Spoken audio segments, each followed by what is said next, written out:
This program was produced by and first broadcast on Radio Hawke's Bay, your community access media station. Thanks to New Zealand On Air for making this type of programming possible. Kia ora and welcome back to Volunteering Vibes, where we celebrate the people, organisation and volunteers strengthening Hawke's Bay communities every single day. I'm Tracy, and today we're talking about something really special: connection, companionship and creating moments of joy for people in our community. For those who can't get out and about, there's especially a chance to experience the fresh air and community again that's really important to them. It's a simple idea, but a powerful one. And today we're joined by Liz from Cycling Without Age, Napier, to talk about the mahi behind the rides, the volunteers who make it all happen, and the impact that it's having across our region. Hi Liz, it's wonderful to have you here with us. Thank you. You're very welcome. It's lovely to have you. So to start us off, for our listeners that don't know anything about the work of Cycling Without Age, could you tell us a bit more about that? Sure. Well, Cycling Without Age Napier, or CWA shortened, is a volunteer-led charitable trust that provides free trishaw rides for our Napier elderly and people living with disabilities or social isolation. Our mission is simple: to help them improve their health and enable them to reconnect with their community and nature. These rides are a circuit breaker, as even in retirement rest homes, people can feel isolated and lonely. CWA was created in Copenhagen in 2012 when Ole Kassow rented a trishaw and offered an elderly gentleman from a care home a ride. By the time they got back, there was a queue waiting to ride. I bet there was. From that one act of kindness, a movement spread first across Denmark and then across the world.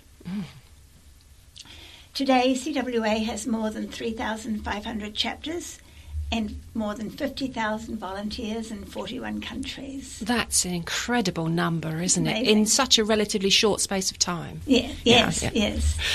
So why are trishaw rides important? Well, we provide the essence of bike rides by focusing on the health benefits and the surrounding effects of riding a bike, all without the constricting boundaries of age and the physical exercise required to ride the bike.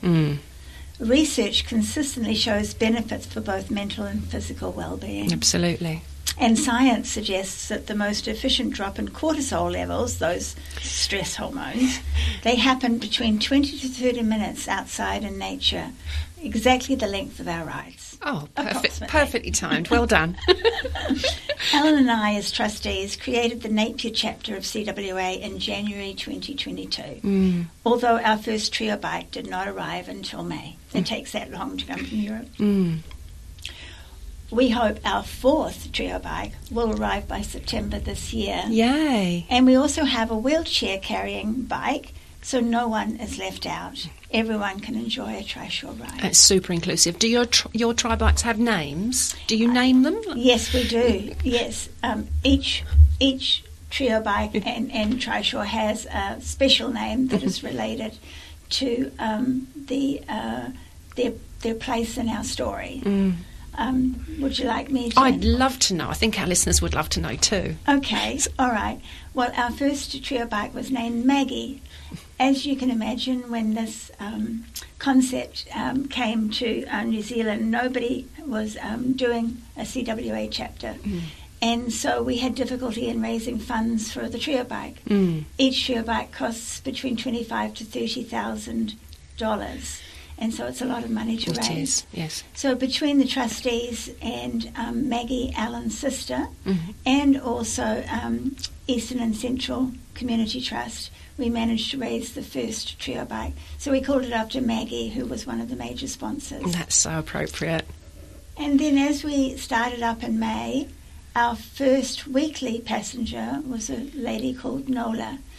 She was 99 when she started riding with us. And she just loved it. And we didn't realise until after she'd passed away just what a huge impact it had made on her and her family's lives. And so the family agreed for our second trio bike to be called Nola. Oh, what a beautiful thing. Isn't that lovely? Yeah, gorgeous. Our third trishaw is the wheelchair-carrying bike, and we've named it Joy because it brings joy to everybody who has the chance to ride. Yeah. Amazing, isn't it? Oh, that's so heartening. That's incredible.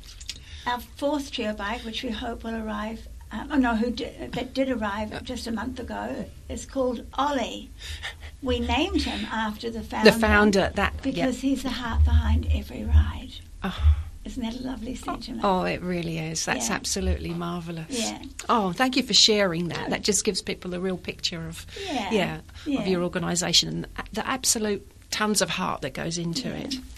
We actually currently provide weekly rides to residents in 8 care homes currently, and we have 110 care home residents enrolled in our weekly ride program. My goodness. We also support people who live independently in the community. Last year, we provided 773 passenger rides, up from 421 the year before. Oh my you gosh. can see how much demand there is. Yeah. Once word of mouth gets around, I suspect. Yes. And other people see people riding. Yep. So far this year, we've provided 580 rides, so more than halfway. Wow. Since we began. Can you guess how many kilometres we've ridden? Probably not. Oh, no, it's going to be a pretty large figure. Over 12,000 wind-in-your-hair kilometres with smiles. Oh. That's a beautiful picture, isn't it? It is. Yeah, it's it really is. Mm-hmm. So you talked about the trishaws and their names and how they've come to be, and maybe, as you say, people have seen them out and about. As you're out taking people for rides. So what does a typical ride look like?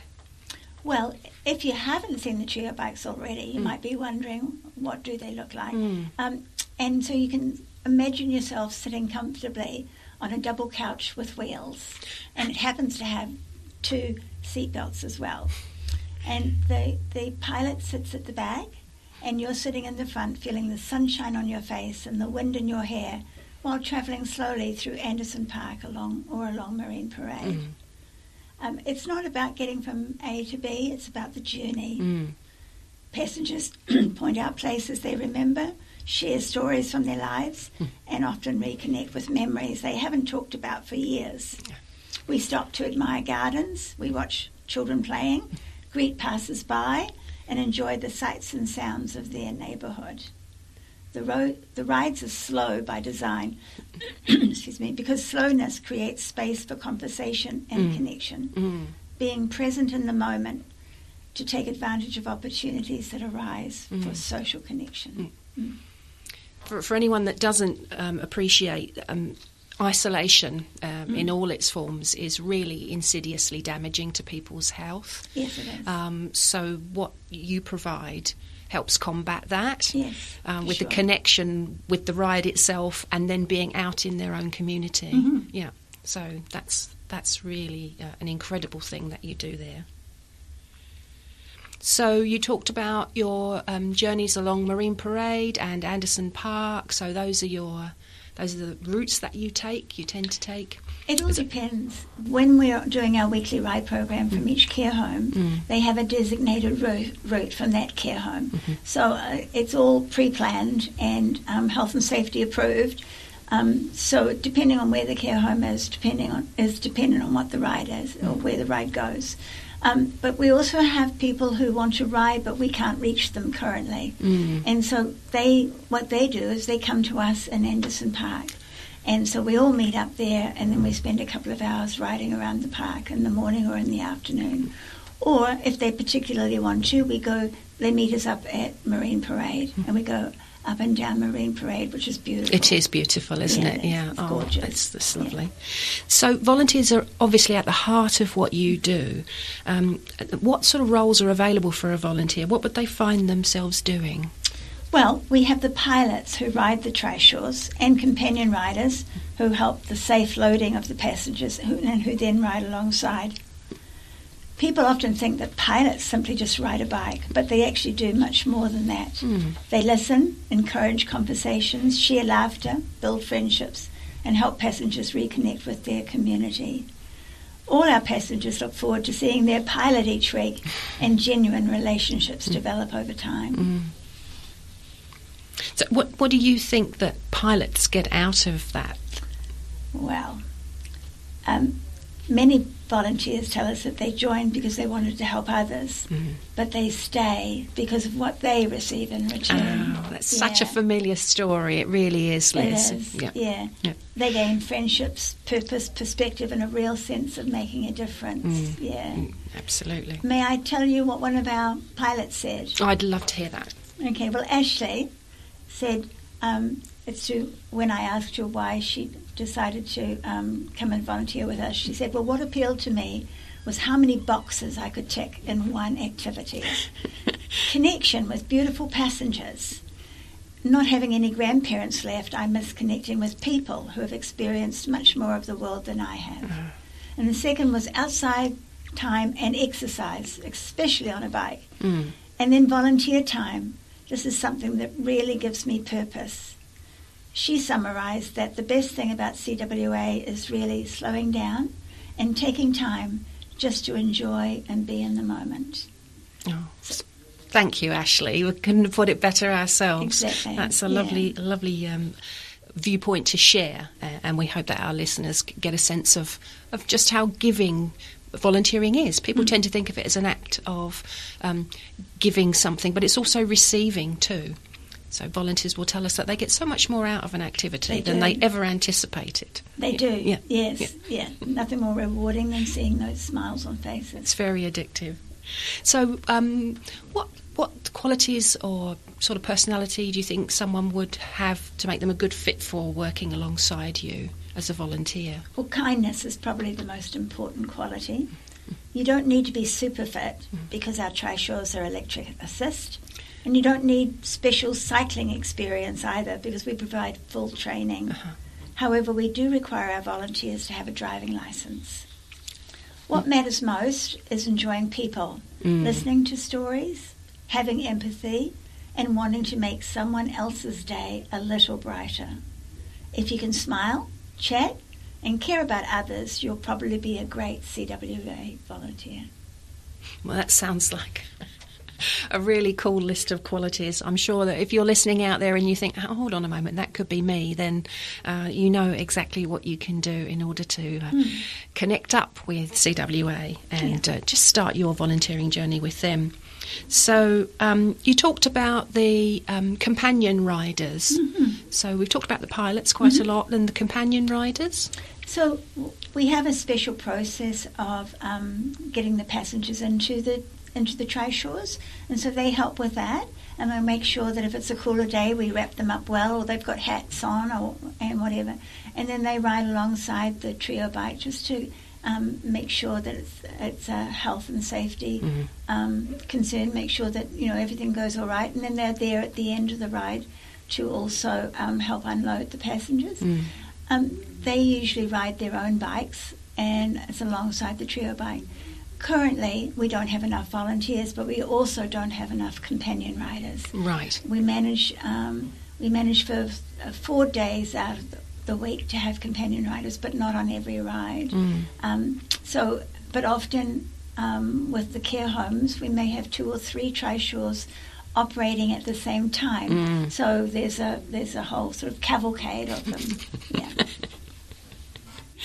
You're listening to Volunteering Vibes, brought to you by Volunteering Hawke's Bay, and we're celebrating people making a difference all across our community today. You can find us online at www.vhb.org.nz. I'm Tracy, and today I'm chatting with Cycling Without Age Napier's Liz, and she's bringing about connection, joy, freedom to people through the simple act of a bike ride. Turns out it's not quite so simple and so much more impactful. So, Liz, if you're willing to talk about your own journey a little bit, in terms of it can be quite common for people to have been connected with volunteering in their own background, and I wonder if that's true for you, or is being part of Cycling Without Age your first introduction to volunteering? Oh, no, I've been volunteering all my life and all my professional life. I grew up in New Zealand, but left when I was 21 years old, and then I was away for about 35 years, but I volunteered in many countries in the world. And it's a familiar story. Always volunteered, but how we came to create Cycling Without Age was it was actually Alan White that came up with the idea to start the chapter. He's a solo tourer, and he had just come back from Route 66 in the US. That's from Chicago to Santa Monica. It's about 4,000 kilometres. My goodness. And having come back in January 2020, he joined the Green Meadows Rotary Club. And then, of course, COVID came knocking. Rotarians apply service over self, which got him thinking of opportunities to cycle while providing service to others. Way back in 1972, he had a ride on a trishaw in Singapore, and more recently had discovered Cycling Without Age on the internet. He saw the opportunity to set up a chapter in Napier. He knew how it felt when riding a bike and wanted to share this joy with our elderly in Napier. COVID gave him the time to research and chat about the idea with me. And after discussing it for more than a year, we decided to go for it. What drew me was the simplicity of the idea. Something as simple as a bike ride can transform someone's day, improve their well-being, and reconnect them with their community. I love the idea that people who might otherwise be isolated could once again experience the sights, sounds, and feelings of being part of everyday life in their community. The phrase we often use, the right to wind in your hair, was coined by one of the first passengers in Copenhagen who was blind. We think that captures the spirit of CWA beautifully. I think it does too. Gosh, you've come a long way, haven't you? You really have. Yes. So, and it speaks to me about the power of one person or two people in your case who can actually take something and bring it to life, and then have the incredible impact that you're having today. Yes. So, thank you is all I can say. Thank you for grabbing hold of this and running with it, because it's a beautiful thing. Now, you talked about the perspective of one of the volunteers, Ashley. You shared her viewpoint, and I wonder if there are any memorable moments from any particular rides or interactions with people that you'd be happy to share today. Oh, there are so many, but one thing that stays with me always on every ride is seeing the joy on passenger faces when they return. It's a transformational process. Mood is lifted and they're truly animated when they come back. But I think the most poignant that I recall is a passenger, and it was just recently, with tears in her eyes, saying she hadn't seen the beauty of Anderson Park before and hadn't ever been around it completely, although she lived most of her life just a few streets away. Oh. She was completely overcome with the joy of her experience. Oh, yeah. That is amazing. That really is amazing. So it's not just about riding, it's about connection. And how do volunteers go about building those relationships with people? You talked about that being one of the byproducts of the process. Well, the relationships sort of build naturally because the rides are unhurried. The trio bikes are especially designed so while the pilot sits behind and the passenger in the front in their couch on wheels, the conversation flows easily. CWA was founded on 5 principles: generosity, slowness, storytelling, relationships, and without age. Those principles create the environment where genuine relationships flourish. Absolutely. So for someone listening at home now and they're thinking, that sounds amazing, I wonder if I could, find out a bit more and see if it might be a good fit for me, what would you say to them? Well, I'd say don't talk yourself out of it before you've spoken to us. Many people think volunteering requires a lot of spare time or exceptional fitness or special skills, but it doesn't. We provide training, our trishaws are electric assist, and the commitment is very manageable. We only ask for a minimum commitment of 3 hours per month, and volunteers choose when they ride, usually between 10 and 12 a.m. in the morning or in the afternoon from 1 till 3, Monday to Friday. We provide training on the trishaws, and the commitment, as you can see, is very manageable. If you enjoy meeting people, hearing stories and making a positive difference, we'd love to hear from you. The rides are deeply valued by our passengers. The hardest part is often making that first contact Without volunteers, though, the trust could not exist. No, simply wouldn't be able to do the work that you do without volunteers. So if you're sitting out there now and you're thinking that you might want to get involved in this, so what's the first approach to do, Liz? How do they connect with you? Oh, they can either make a call to me, or they can look up our website, www.cwanapier.nz. Nice. But a phone call is all that they need. Can they get the number from the website? Oh, absolutely. But I can give it to you now. Oh, if you have it, that'd be great. Sure. Pen and paper ready, people. 027 244 2576. And you'll get me, Liz, on the end of that. That's 027 244 2576. No AI, only real people here.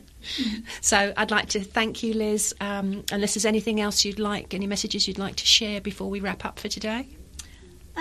No, if we've finished our time. Yeah. But thank you for having us, and we do hope that everyone will have a chance of either volunteering or sponsoring us. We're always looking for volunteers. We've got 2 new trio bikes arriving and a transporter van, so we'll be able to go out to some of the places within Napier that we currently can't get to. And so we're looking for many more volunteers. So that's going to increase your capacity. Yes, so, it will. Yeah, so and please. those that miss out now because we just can't reach them. Yeah, that must be incredibly frustrating for you. Well, it's very sad because, they want to ride. But because we've managed now to get the system, like, for example, Princess Alexandra and Ahuriri, we can't get there with the trio bikes. It takes up too long and it's too dangerous on the roads. But so they have a van and they bring their people to Anderson Park. But it's still not the same as the people sitting inside warm in their care home, and then we can just pick them up 2 at a time. So, but it does give a different flavour. Every ride is different. Yeah. It's wonderful that you can be as accommodating as Yes. you are. Yeah. Yeah. Okay. Well, long may you continue to grow. Thank you. And I want to thank you for joining us today and say a very public thank you to everyone involved with Cycling Without Age Napier.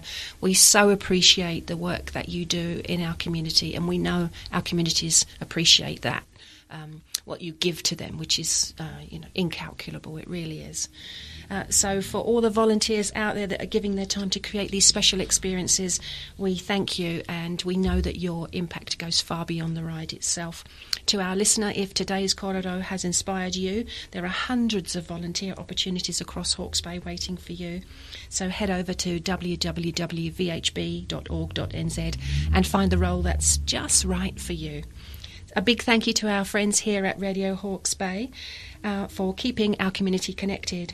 You can listen to this program and others on 1431 AM or 104.7 FM. So stay connected, enjoy the journey, and keep those volunteer vibes going.